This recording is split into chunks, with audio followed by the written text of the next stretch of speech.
Muli po nagbubugay ang Pistorama dito po sa ating special flight card na pinamagatang Bakbakan sa Bikutan.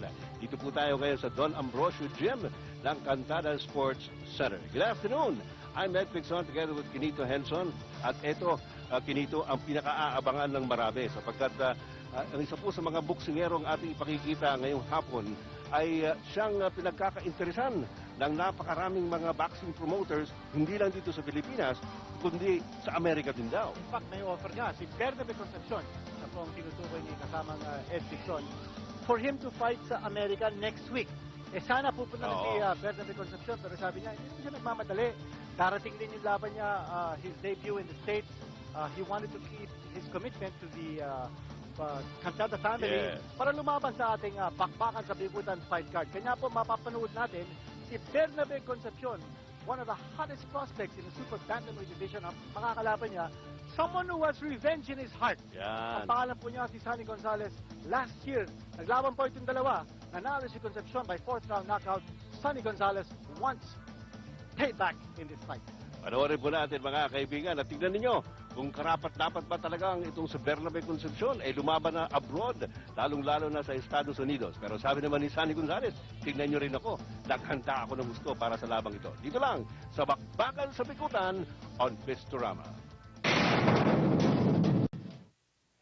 Introducing boxer in the blue corner, weighing 125 pounds, Sonny Gonzalez.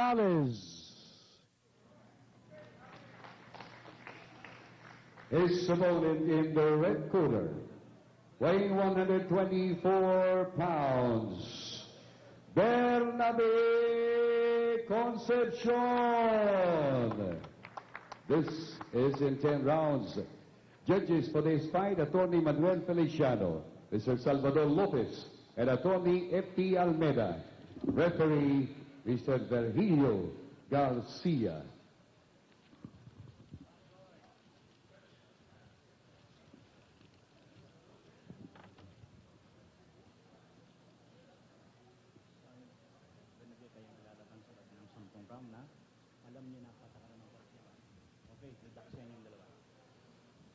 Alright, ito po ang ating supporting main event dito po sa Bakbakan sa Bikutan. Handog po sa inyo ng Pistorama dito po sa Don Ambrosio Gym ng Cantada Sports Center in Taguig City. Rematch po ito mga kaibigan. Si Bernabe Concepcion going up against Sonny Gonzalez. First time these two guys met. Kinito, ano nangyari? Nanalo si Bernabe Concepcion at pinalo niya si Sonny Gonzalez in a smashing 4th round knockout. Kanya nga ang balita, Gonzalez, who in fact had to make a layoff. Tapos ang kanyang pagkatalo, nagpahinga yan. Kasi sama ng pagkatalo niya, no? Nanakaut siya. Pero Sonny Gonzalez, sabi niya, gusto niya makabawi dito. And no matter what, sabi niya, he wants revenge. Yes.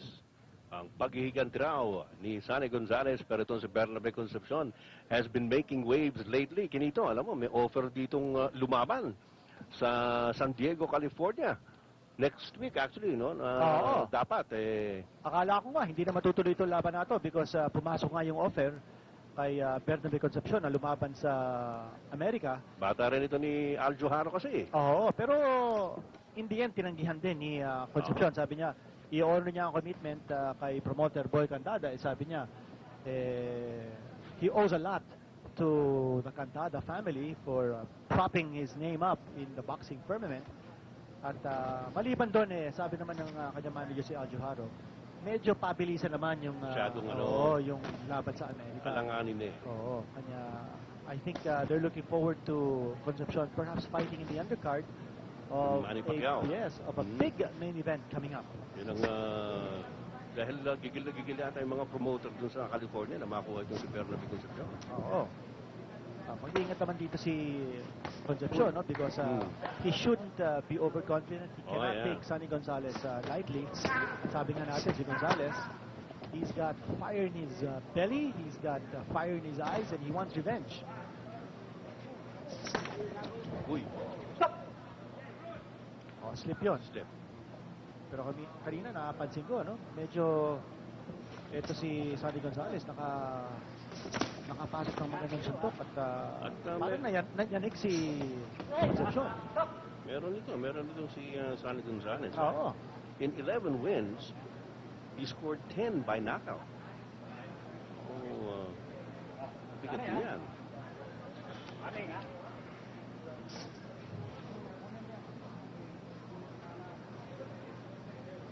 Medyo mas matangkad itong si Sonny Gonzalez kay Abe Concepcion.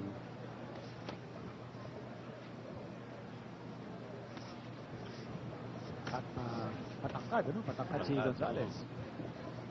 Malaki ang kanyang advantage in terms of height. Pati din sa reach.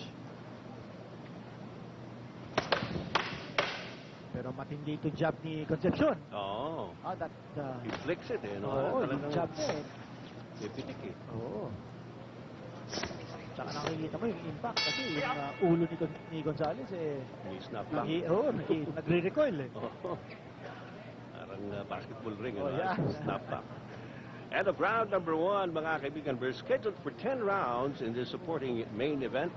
Dito po sa Bakbakan sa Bikutan. At andun po sa inyo yan ang Cantada Sports.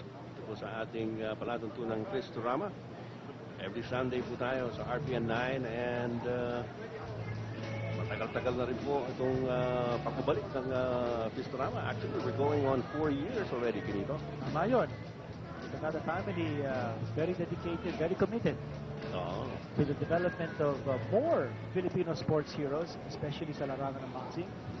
At dito naman natin nakita yung pagsikat ni Florante Condes, Yeah. Sonny Boy Haro. Mhm. Ganun na din si Bernabe Concepcion na ngayon napapanood natin in this fight against Sonny Gonzalez. Mas maliit po na bahagya itong si Bernabe Concepcion laban sa kanyang dating biktima. Pinatulog po ni Concepcion dati ito si Sonny Gonzalez. Kailan ba sila naglaban, Kinito? Only last year. Last year. Oo. So it wasn't that long ago. Mhm. But napakaganda ng record ni Concepcion. He's only lost twice sa kanyang career. The decision to Richard Garcia, majority decision yon, and another decision to Mark Salas, another majority decision. Kanya parehong dalawang close, ha? Close fight. Those are his only two losses. Dito yata sa Pistorama yung kay Mark Salas, kung di ako nagkakamali. Tama yun. Oh. And that happened dito mismo, no? Sa Cantana Sports Center. Bata ni Pulting Correa yun eh. Mhm. Mark Salas. Nung tinalo ni Mark Salas si Bernabe Concepcion. So both fights, both losses of Concepcion were by majority decisions. And since that second loss ni Concepcion, hindi na siya natalo, no? In his next 10 fights. At ito, maatake na ngayon si Bernabe Concepcion. Mukhang siniseryoso na niya rito sa second round. Kanina, medyo pinag-aaralan pa niya ito si Sonny Gonzalez. Iniisip niya siguro kung inaalala niya kung paano ba itong Oo nga, no? tutulog doon. Nire-replay niya sa kanyang isip kung ano nangyari dun sa laban nila last year nung tumagal si Sonny Gonzalez ng 4 rounds. Alam ko yan, tatagal siya ng mas mahabang panahon against Concepcion in this rematch, or might he even be able to reverse the tables on Concepcion? So we'll find out. Ito si Sonny Boy Gonzalez, very game fighter. At sabi mo nga, gusto talaga makabawi. You can see na well, he wants to rain on Concepcion's parade. Dito po nga po si Concepcion, marami po ang interesado rito eh. Well, definitely, matapang ito si Gonzalez. Kung hindi, he wouldn't have asked for this rematch. Nanakaut na nga siya ni Concepcion. And usually, kung nanakaut ka na ng isang nakalaban mo, medyo iiwas ka na, no? For a possible rematch. Pero hindi. Gonzalez wanted this rematch, and he has it. And he has won 3 of his last 4 fights. His only loss in that streak was a decision to Kang Sung Dai in Seoul. Yeah.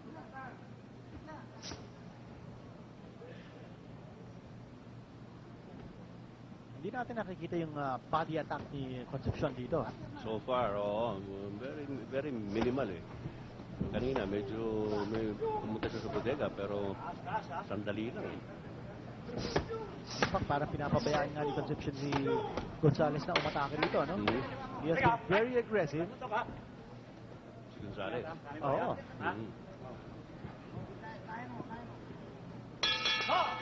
All right, and of round number 2, scheduled for 10. Pistorama, we'll be right back.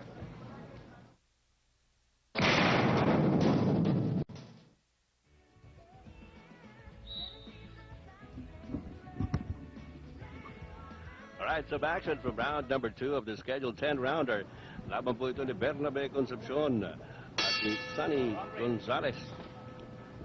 So far, no knockdowns in this fight. But we expect na magkakaroon dito either way. Dahil ito nga si Sonny Gonzalez, pinabagsak na ito dati ni Bernabe Concepcion. At si Gonzalez naman ay gusto pong makaganti sa kanyang pagkatalo. Bagong umpisahan itong round na ito, napansin natin yung manager ni Bernabe Concepcion, si Aljo Haro, tumuntong po dun sa ring apron at medyo sinabihan yata si Concepcion. Ano ba? Bata. Game na tayo. Oo. Third round na ito. Nabanggit nga natin na maraming may interest dito kay Bernabe Concepcion. Hindi lang dito sa Pilipinas, kundi sa labas. At inaasahan na isa ito sa mga ika nga gustong sumunod sa mga yapak ni Manny Pacquiao. Isa rin siyang knockout puncher. 30 knockouts and 17 wins. Yan po ang record ni Concepcion. Taga-Virac, Catanduanes. Matapang ito si Sonny Gonzalez. Oo. Nakikipagsabayan eh. Oo. Nakatikim niya ng lakas ni Concepcion, pero bida as it may. Ayan o. Lumalaban siya eh. Ito, harap-harapan pa. Talaga determinado ito si Gonzalez. Ano? Pero tinatamaan siya ngayon ni Concepcion, ha? Oo. And for the first time in this fight, I noticed na si Gonzalez medyo nagbabacktrack ngayon, ha? Ng kaunti.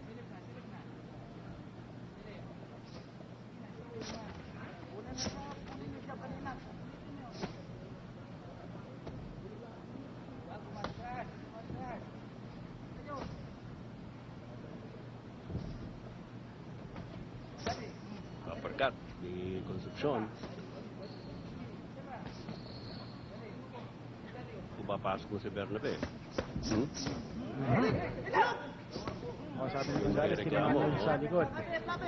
Sa lipat ng kidney area. Pero for as long as wala namang inik ang referee, tuloy ang laban. Oo, hindi pwedeng tigilan. Hindi pwede yung boksingero magtitigil ng laban. Walang timeout dito sa loob ng ring. Not unless may sugat at tinimeout ng referee for the ringside position to check on a wound or a misplaced lace of the glove. Pero yung kusang yung boksingero yung humihingi ng timeout, hindi pa pwede yan. Pwede yun. Hindi yung basketball ito. Hop! Kulang na. Pareho na silang bumagsak. Ako. Sinabi nga ni Referee Garcia, si Gonzalez for holding kay Concepcion. And of round number 3, yan po inaaruga ni Mayor Abalos. At marami na rin nanggaling dyan. Samantala yung stable na yan. Joselito Rivera na naging World Boxing Federation Super Featherweight Champion. Isa sa mga nanggaling dyan sa Mandaluyong camp ni Mayor Abalos. Si Sonny Gonzalez, taga Albay. Parehong Bicolano ito. Oo nga. Kasi Tatlo na kayo. Tama. Oo. Sabay-sabay na kami. Parang mayon volcano na pumuputok. Oo, parang hindi ka kumakain ng maanghang. Oo. Kumakain ako. Ganun ba? Oo, kata. Tsaka yung yung Bicol Express. sili. Yeah. Oo. Laing. Yun. Pagkain na from Bicol. Yes. Alright. Bernabe Concepcion, ito pumapasok ngayon. Pero kumakaunter ito si Sonny Gonzalez and he's trying to hold him at bay with those jabs. Oo. Ayan, no? Those are very stiff, long left jabs. Alam mo, nabanggit mo kanina kinito si Bernabe Concepcion is not really down to the body. Si Sonny Gonzalez ang kanina pa nagbabati Oo ata. nga eh. Parang if you were to compare game plans, parang mas may sinusundan na game plan si Sonny Gonzalez. At si Concepcion parang he's totally reliant on his brute force, Oo. kanyang power. Well, siguradong mas pinag-isipan ni Sonny Gonzalez itong labang ito eh. Dahil siya yung natalo nung the Tama, last time that oo. they met, ano ha? At siguro, kahit natutulog ito, pinag-iisipan niya kung paano niya pwede talunin ito sa Bernabe Concepcion. At malamang eh, tandang-tanda pa niya kung ano nangyari last year. No? Nung knockout din siya ni Concepcion at the 4th round. Ito, 4th round na to. That's correct.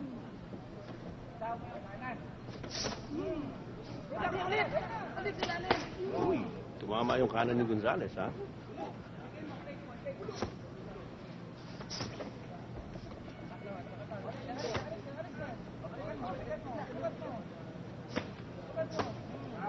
Couple of left jabs by Concepcion.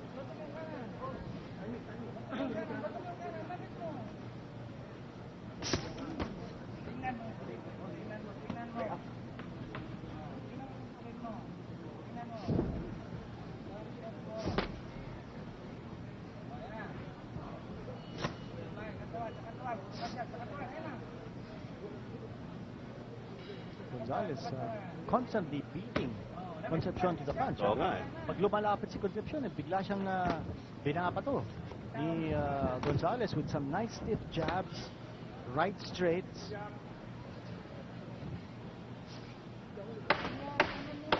This point, eh, maaring lamang pa itong si Gonzalez. Eh. Maaari, oo. Dahil sa dami ng suntok na napatama, tingin ko mas marami yung kay Gonzalez. No? And of round number 4, and this is scheduled for 10. You have the next best seats in the house. Dahil dito po sa Pistorama, napapanood po ninyo ang lahat ng aksyon na nangyayari po sa loob ng ring. At nais nating pasalamatan muli ang Milas Lechon. Masarap yung kinain natin kanina, Kinita. Oo. Milas, ha? Of course, our other Ang luto ng sponsors. balat. Oo. Other sponsors like Toyota Balintawak Incorporated, Outlast Battery. Yan po ang matagal na po nating tinataguyod na baterya. No? Outlast Battery. Tanduay Rum, the #1 rum. Hope Cigarettes. PCSO, the Philippine Charity Sweepstakes Office. And of course, Mapecon. Round number 5 now. Scheduled for 10. So improvement na to sa record ni Sonny Gonzalez kasi in their last fight not only went 4 rounds. Yes, at siya yung biktima doon, no? Oo. Sa knockout win ni Bernabe Concepcion. Well, sa tingin ko, looking a little frustrated si Bernabe Concepcion. Oo. Hindi niya maparuhan eh. That's right. And Sonny Gonzalez has been able to stay away, from those power punches by Concepcion. Yan, umaatras, backtrack si Gonzalez. But that also takes the power off, some of the power off the punches of Bernabe Concepcion.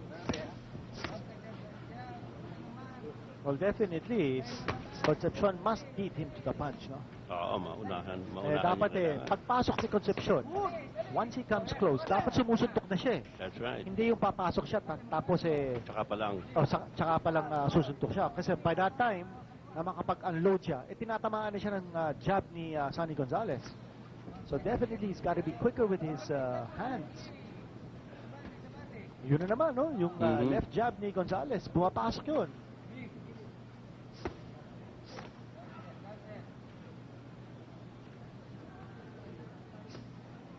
Well, kilala natin si Concepcion being a pressure fighter, no? Pero Yeah. dito sa laban na to, we haven't really seen that, no?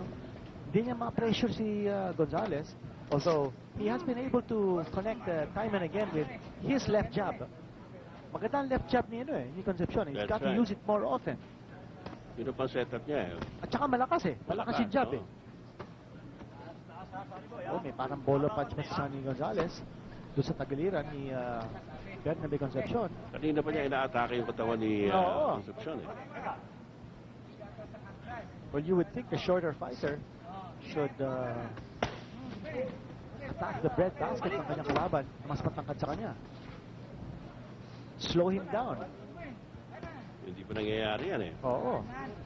So far, Bernabe Concepcion has been concentrating on headhunting against Sonny Gonzalez. Pagpasok niya, ulo yung inaatake.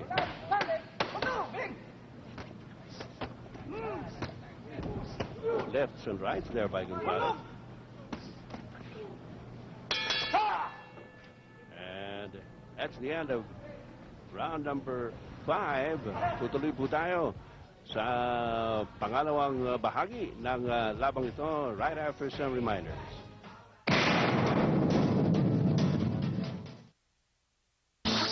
Magbabalik ang maaksyong bakbakan ng Pistorama. From the far-flung north to the distant south, experience the beauty and wonder of our dearest motherland. Let travel guru Susan Calumbidina bring you closer to the 7,107 islands of the Philippines. It's Travel Time, exclusively here on PCTV.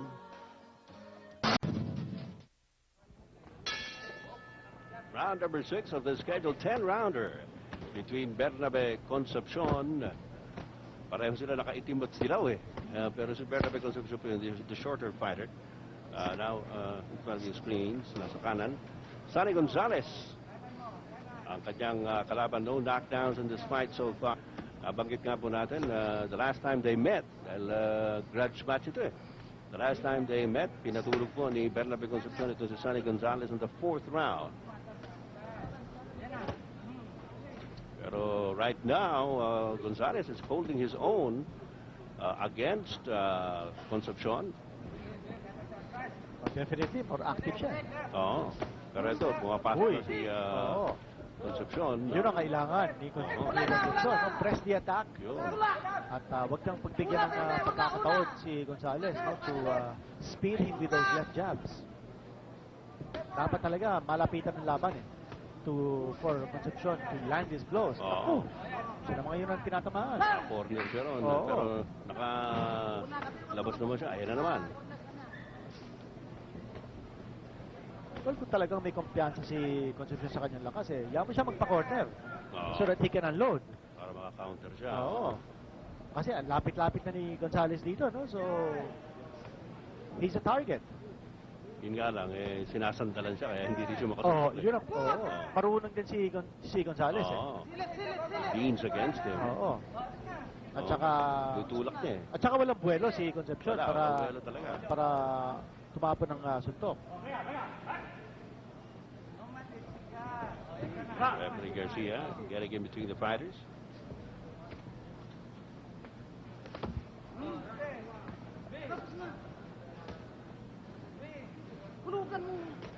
Dito mukhang may balak na si Concepcion, ano? Nakikita na natin na talagang he means business. Pero Sonny Gonzalez, talagang sabi nga natin gusto nito makabawi eh.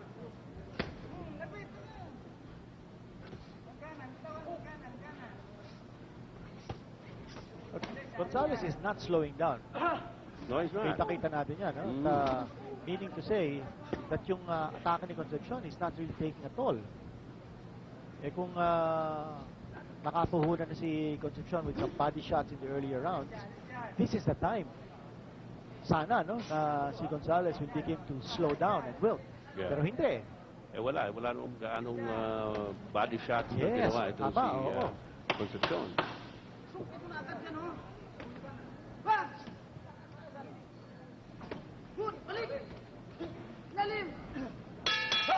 All right, end of round number 6. Dito po sa ating scheduled 10-rounder. He's certainly not finding it easy taking on Sonny Gonzalez. No? Tinatamaan siya ng mga jab at he's finding it difficult to find a solid or wide open target for himself. Kanya hirap siya rito, no? And he's looking more and more frustrated. That's right. Although time and again, nakikita natin na Concepcion has been wanting to unload his power combinations. Yun. Yun. Kanan na yun. Overhand yun.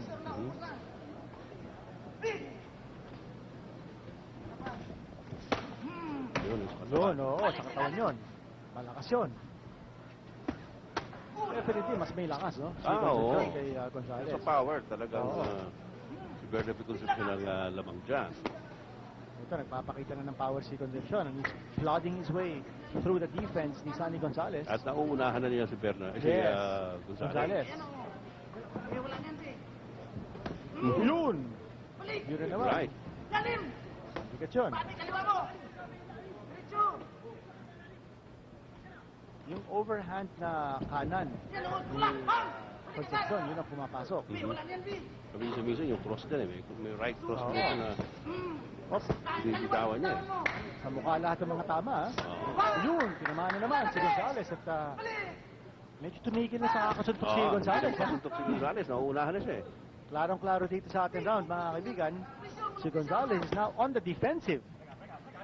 He's got his hands So, full. nararamdaman na niya yung power. Oo. Tsaka yung sakit. Sakit ng katawan. Oo. Clubbing blows here by Bernabe Concepcion. He's also now moving to the side of the body. Naku! Sakit Alam mo yun, kaliwat sa kanan. ribs, oo. Oh.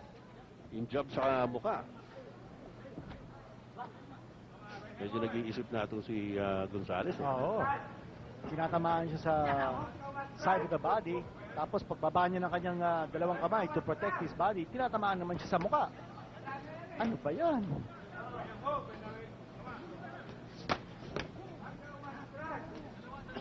Good round here for Concepcion. Oo. Pero yung left jab ni Gonzales, oh. Very pesky left jab yan eh. Nandiyo parate eh. Oo. Ngayon, ginagamit na naman niya. Kanina natigil yan eh. Noong umaatake si Concepcion. Kulang nga lang sa power si Gonzales. Yung mga Oo. tira niya para mga push shot eh. Hindi niya binibigyan ng katawan yung mga suntok niya. Not like si Bernabe Concepcion, bigay ni bigay.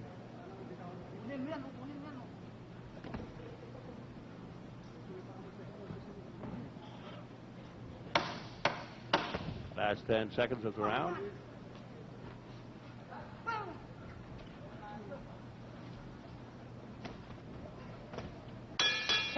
Alright, there you go. So yan. Dito nakita nyo ang slow-mo excerpt from round number 7. There's a good left there by That was Gonzales just at towards the end of the round. Yeah. oo. He sneaked in that shot at the sound of the bell. Tapos si Bernabe Concepcion, nakita nyo kanina, being attended to by his seconds. Round number 8. Wala pa pong knockdowns in this fight. Bernabe Concepcion versus Sonny Gonzales dito po sa bakbakan sa bigutan. And so far, bakbakan po talaga napapanood natin. Napaatras si Bernabe Concepcion. Balance lang. Again, yung left jab ni Sonny Gonzales. Oh, yun ang umaandar dito eh. Pero nagpapalitan na sila eh ng jab eh. Pero talagang very busy ang kaliwa na yan ni Gonzales. Oo, nayanig yun. Nayanig si Gonzales sa Definitely, pagkataya. target siya ron. Here naman si Concepcion on the attack. Ayun. Upstairs, downstairs na. Tuloy-tuloy na po yung atake ni Bernabe Concepcion pero parang hindi natitinag si Oo. Gonzales ha. Nandun pa rin, no? Si Gonzales ngayon ang umatake. Oo. What a game fighter si Gonzales. At talagang mukhang pinaghandaan niya ito eh. Oo, nasa kondisyon.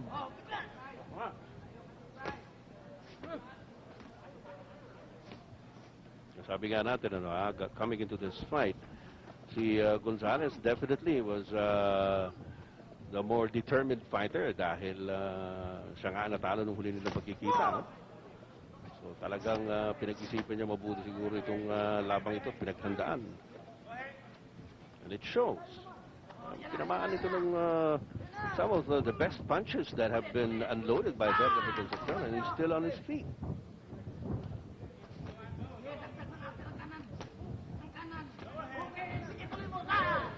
Right again. again by Concepcion. Pero nandiyan lang si Gonzales, oh. I wonder how much more he can take. Kaya ito may cut that has been open kasi may signal si referee Bio Garcia that the cut was opened by a punch. Yes. And it looks like the cut is on Sonny Gonzales. Mukhang sa kanang kilay, eh. Oo.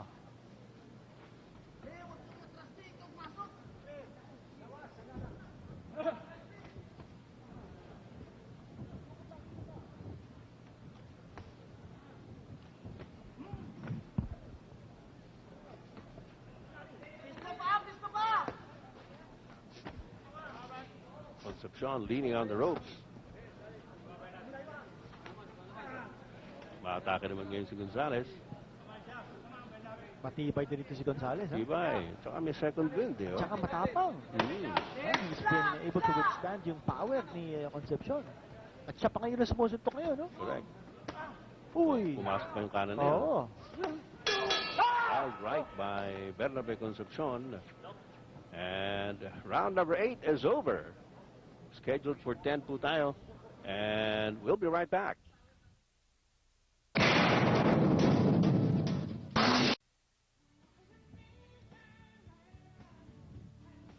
Right, some action from round number 8 of the scheduled 10-rounder.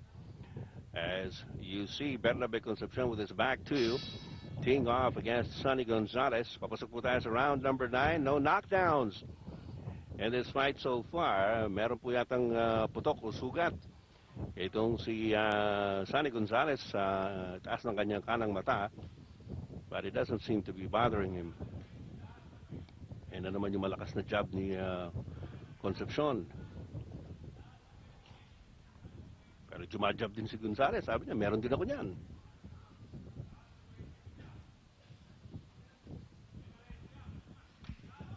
Good left by Concepcion.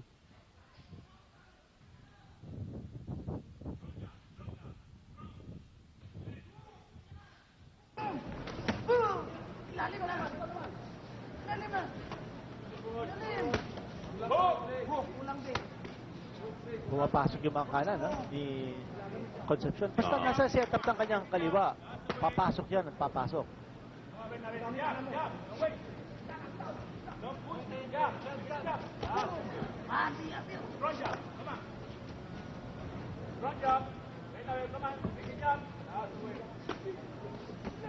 Ito naman si Gonzales ang umaatake.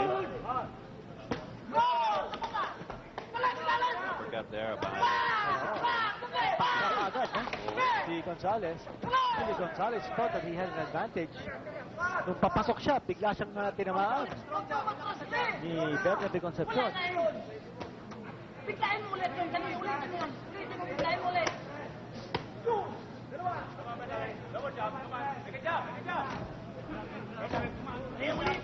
Ulitin mo yun, pagpasok. interesting fight, Canito. Oo. Concepcion, a heavy favorite to win this one. Hindi man ang masasabi ngayon kung sino man nanalo dito because Gonzales has also done quite a bit of punching and scoring. Nagtataka nga ako, Canito, ba't lumaban ito si Sonny Gonzales kay Concepcion? Especially at this point, no? Kung saan po, marami ang win kay Concepcion. Isang international boxer. Well, 18 years old lang si Concepcion. At ang balak nga ng mga US na promoters is to pit him against a Mexican for the World Boxing Council Youth Championship. That's right. Although hindi pa natutuloy yan, pero ang plano ay ilagay siya possibly sa undercard ni Manny Pacquiao versus Eric Morales. Ang po si Bernabe Concepcion. Pero sa kasalukuyan, medyo pinahihirapan siya dito ni Sonny Gonzales. His hands are full. At mukhang aabot tayo sa kaduluduluhan. Papasok na po tayo sa last round. At wala pa pong bumabagsak dito. Well, magandang workout ito para kay Concepcion. Yes. Kung talagang patungo siya sa US to engage some big name contenders, dapat mabatak siya rito. And Eh, yung- looks like he's getting a good workout. Yung pinag-uusapan nun na siyang makakalaban niya alam ko unbeaten yun si Tama, Hernandez, oo. di ba? Si El Torito ba ang tawag Oo. ko? Ito, Oo, yun, body ah. attack by Bernabe Concepcion and an tapos yung uppercut. uppercut. Oo. Yun yung kanina pa niya ginagawa, no, ha? Isang pira sa tagiliran pagkatapos susunod ng uppercut. So we go to the final round of the bout. Wala pa pong knockdown. Medyo matagal tumayo si Gonzales, ha? I'm sure nararamdaman na niya yung mga suntok. Wear and tear. Oo. Ni Concepcion na naglanding sa kanyang katawan. Sabi nga natin, marami na siyang tinanggap ng mga malalakas na suntok galing kay Concepcion. Oo. Pero to his credit, hindi naman siya bumagsak. At lumalaban pa. Yes, yun nga sasabihin ko sana. As you see him doing it here. Sabi nga natin, nasa kondisyon talaga itong si Gonzales dahil pinaghandaan niya ito. Paghihiganti nga sana o bawi dahil natalo nga po siya sa mga kamay ni Bernabe Concepcion last year via a 4th round knockout. Pero gano'n, siguro pinangako niya sa sarili niya, hindi mangyayari yan. Sabi mo nga, Concepcion has got a great workout here. Oo. Although I think he should win the decision handily. Mukha naman. Oo. Mas malalakas ang mga suntok niya. Mas Mas puro more telling blows. Tama yun. Ayan. Yung galaw ni Concepcion, kakaiba talaga eh. No? Eh, huwag tumayo sa harap. Oh, dito. Our referee is Mr. Virgilio Garcia. Ikasali to referee yan. Kaya na naman si Gonzales, oh. Walang tigil din, ano? Oo. Ayan ang klaseng boksingerong malamang makikita ni Concepcion once he starts campaigning overseas. Oo. Matatangkad, mahaba, Bilis. mabibilis, walang tigil na suntok. So, this is a very good experience that nakukuha ni Concepcion sa laban na to. And considering that in their first fight, tinalo ni Concepcion by 4th round knockout si Sandy Gonzales. So, malaking improvement ito on the part of Gonzales, even if he loses this fight, and it looks like he will. Good mark na to, no, sa kanyang report card. Well, the two boxers are fighting in the super bantamweight ranks. No? Kung saan number 1 si Bernabe Concepcion, number 3 naman itong si Sonny Gonzales. May posibilidad din kinito, no, ha? Na magkaroon pa ng pangatlong pagtatagpo. Posible, oo. Yung Pacquiao Morales. Oo, hindi naman sa mga pinapakita ni Gonzales. Sabi nila, malamang matalo rin siya rito. Pero this is a marked improvement. Oo. Sa nangyari sa kanya nung nako. Saved by the bell. Natapos po ang ating laban with no knockdowns. At pupunta po tayo sa scorecard, ano, ha? Actually, nakakagulat itong ending natin because ang buong akala natin matatapos ito in less than 4 rounds. Yes. Dahil ganun po tinapos Oo. dati ni Concepcion. Ang consensus nga dito around the ringside, maswerte na si Gonzales kung umabot ito ng 2 or 3 rounds. But to his credit, Oo. napatagal niya to all the way to 10 rounds. Sabi nga natin, ano, ha, talagang nagprepara ng mahusay itong si Sonny Gonzales. Nagpakawala na itong si Bernabe Concepcion with some dazzling power combinations. At tignan natin kung paano po ang pagkakakilatis ng ating mga judges. Let's go to Rick Yap Santos atop the ring. Ladies and gentlemen, after that exciting 10 rounds of super bantamweight boxing, we have this scorecard. Judge Salvador Lopez scored it at 96-94. Attorney Manuel Feliciano scored it at 97-93. And Judge Attorney A.P. Almeida scored it at 99-91 for your winner via unanimous decision, Bernabe Concepcion. All right, Bernabe Concepcion pulls off a unanimous decision win over the game, Sonny Gonzalez. And Quinito and I will wrap this up in a while.